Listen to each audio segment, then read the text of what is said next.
everybody. Welcome back to the Hello Goddess podcast. I am your host, Mandy de Grace. I am a Reiki practitioner, a wellness lover, and a spiritual seeker. So I'm so excited to introduce to you all my friend Rachael Gray from Australia. I'm going to pull out her bio and read it to you guys.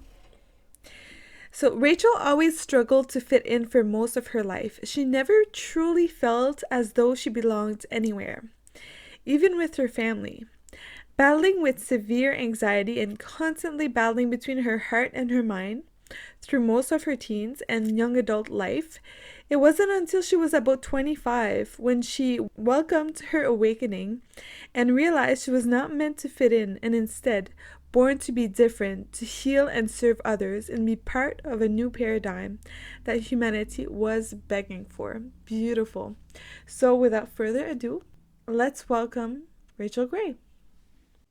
Hello, I think we are live. I'm so excited to be here with my friend Rachael Gray. I already introduced her in the intro, but I'm going to let her introduce herself and explain to the world what she does and all about her work. Amazing. Hi, it's such an honor to be on your podcast. Thank you so much for inviting me.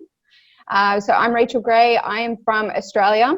I met Mandy on Instagram, funnily enough, because we are definitely like-minded. I'm a spiritual empowerment coach, and I have an extreme passion for helping people build conscious relationships in their life. So that's not just partners as in love partners, that's friendships, bosses, everyone around us.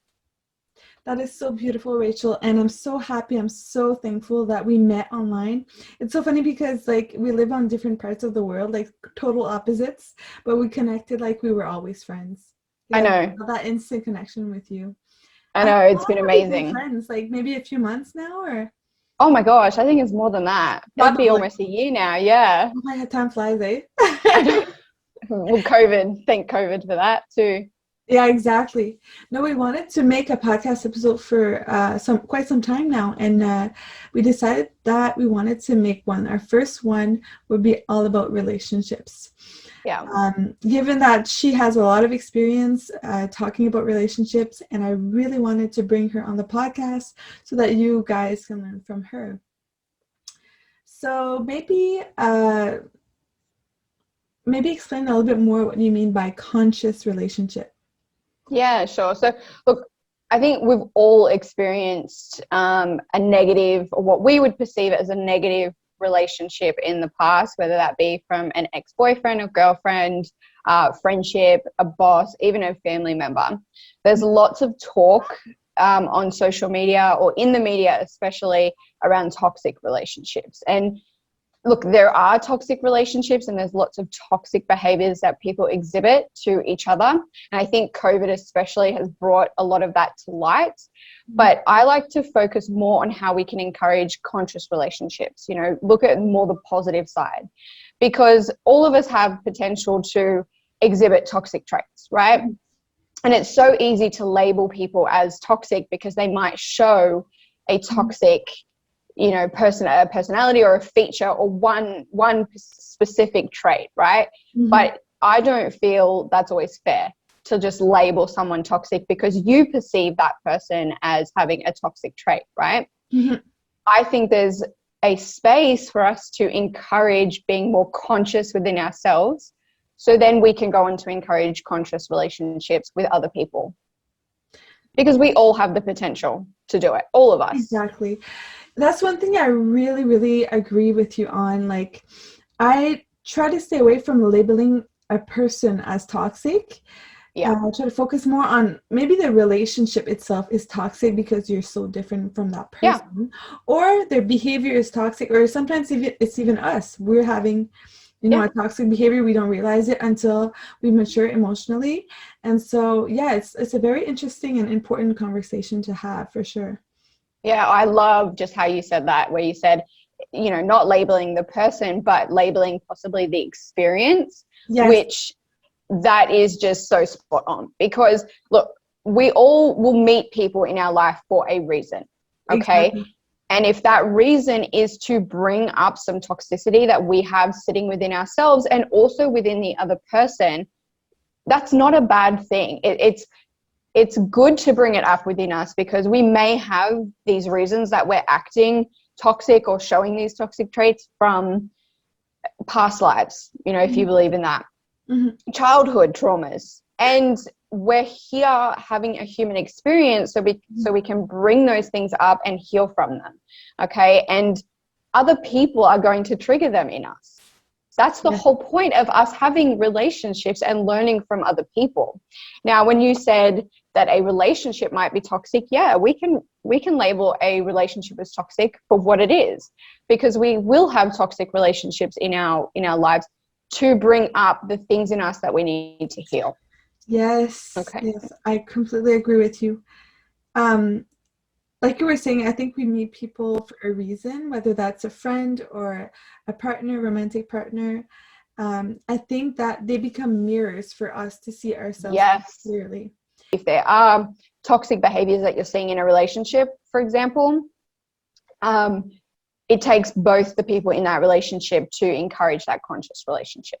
Okay. And the learning experience too.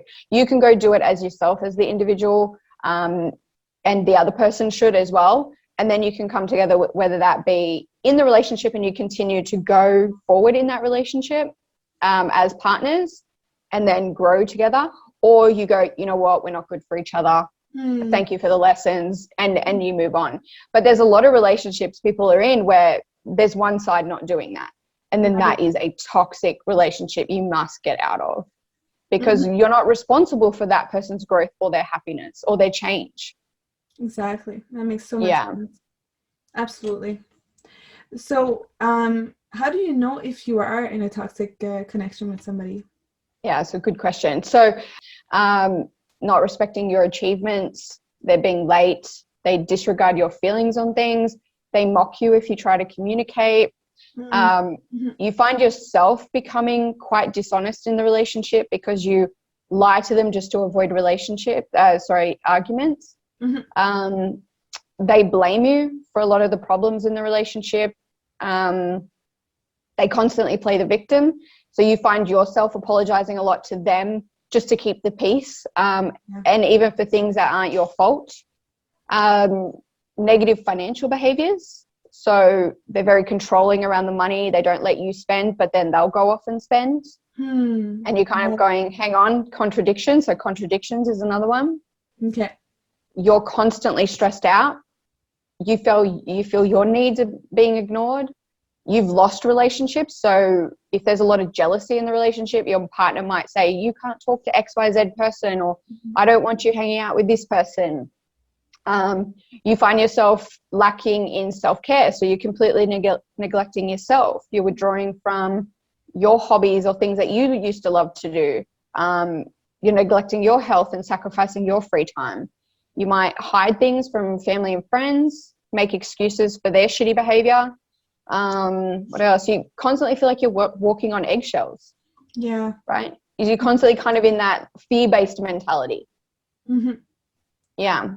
I mean, if you're listening to this, take notes and just reflect if you are experiencing some of these signs, because sometimes it's difficult when you're in the situation to recognize. Oh yeah.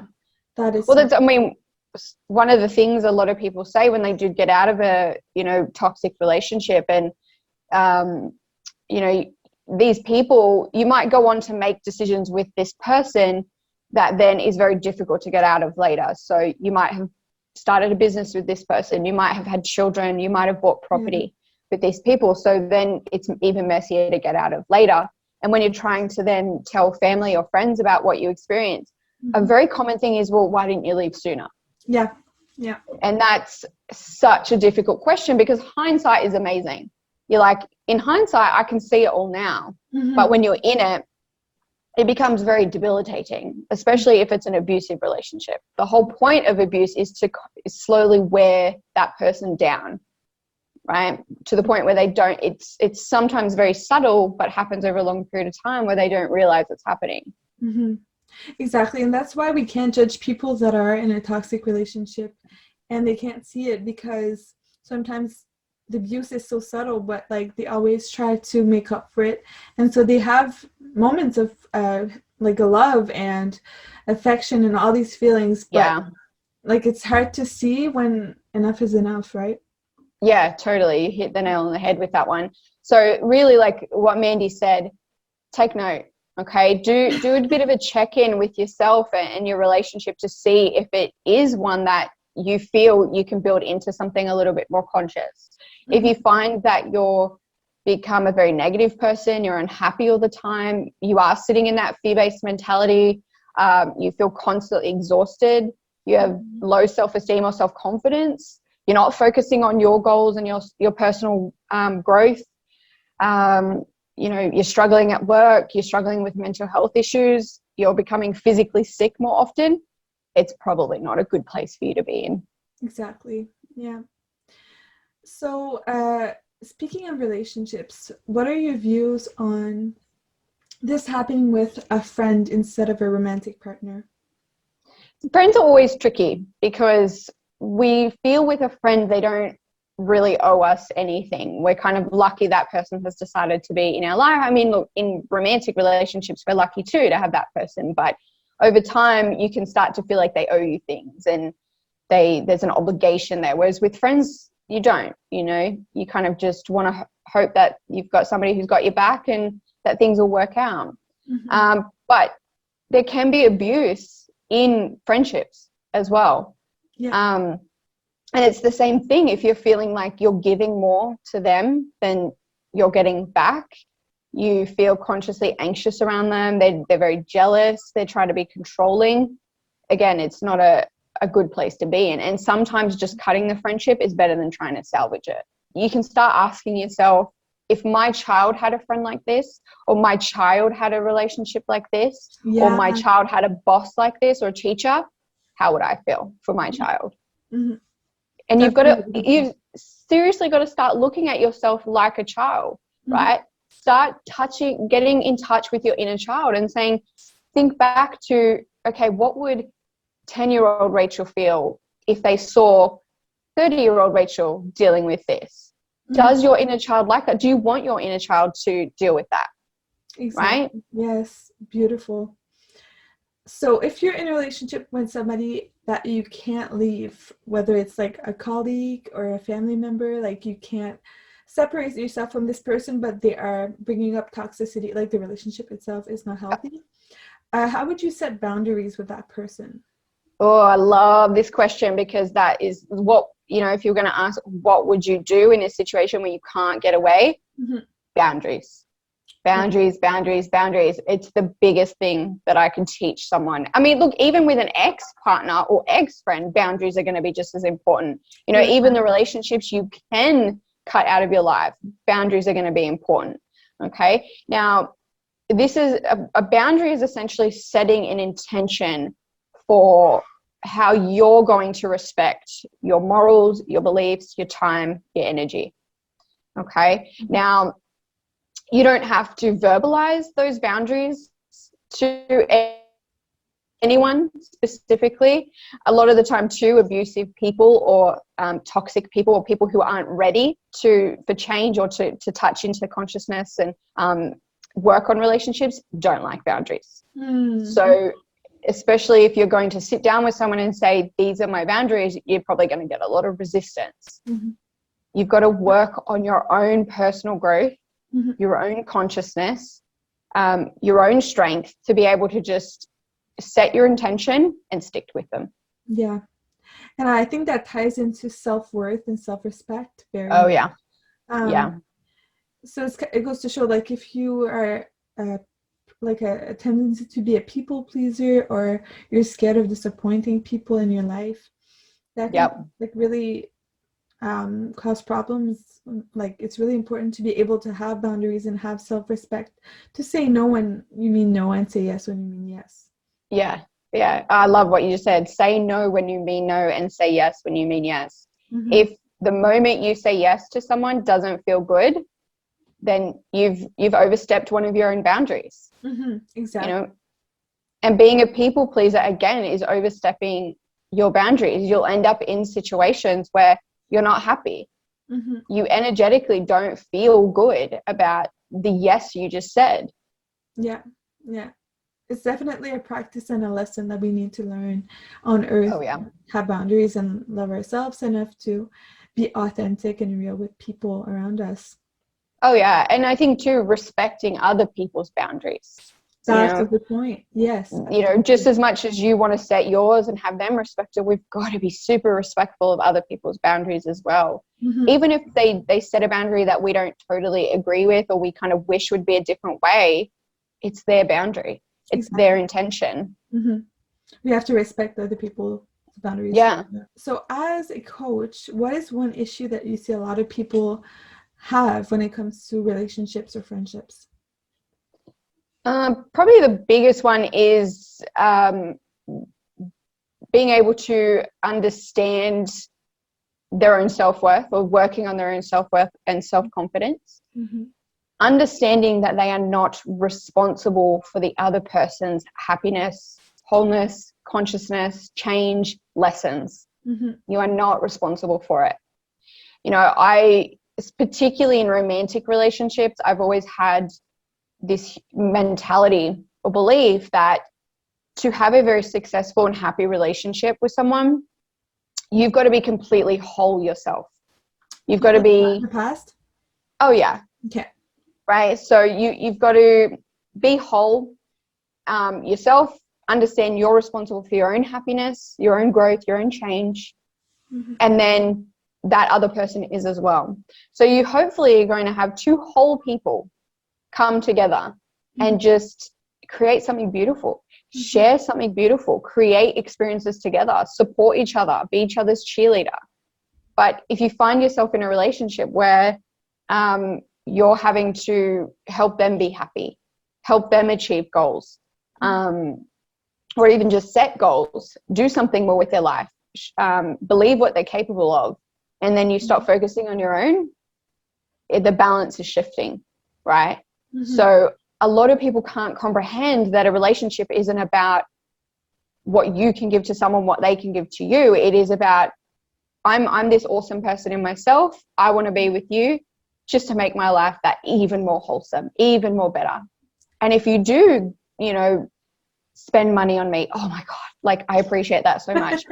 If you do introduce me to your friends, oh my God, that's just an added extra, but you don't owe me any of that. You know what I mean? Not to be codependent, right? Yes. Yeah. There's the word, codependent. Yeah. Yes. And that's something that's pretty common. I find I see a lot. Yeah. People struggling with that, but like you said, loving yourself and putting yourself first, and focusing on what you can give instead of taking from the other person. Yeah, exactly. We talked about signs of toxic relationships. Can you give me a few signs of a conscious, healthy relationship? Yes, definitely. So a conscious, healthy relationship is where two people have come together with the sole purpose of growth.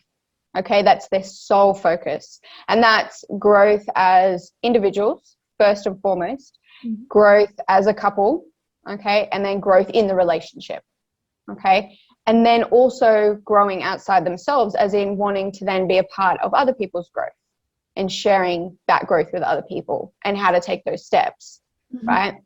It's about understanding and acknowledging your own shit and healing on it. If that other person wants to help you through it, amazing. But also understanding, again, like I said, being responsible for each other's growth. Somebody who is willing to understand what a conscious relationship is. Okay, they have to understand it isn't the sole responsibility of the other person to make everything amazing, to make everything happy, to make sure the wheels turn. Yeah. Right. So it's, again, just solely about personal growth. Or collective growth. I love talking about collective growth. Connected, like towards the greater good and connecting with others. People. Yeah. It's beautiful. Coming together and then serving. Yeah. As well. Yeah. That was so interesting. Thank you so much for teaching us all of your wisdom. No, you're so welcome. So we're about to finish the podcast, but before we go, I want to ask you a question I ask all of my guests. What is your definition of a goddess?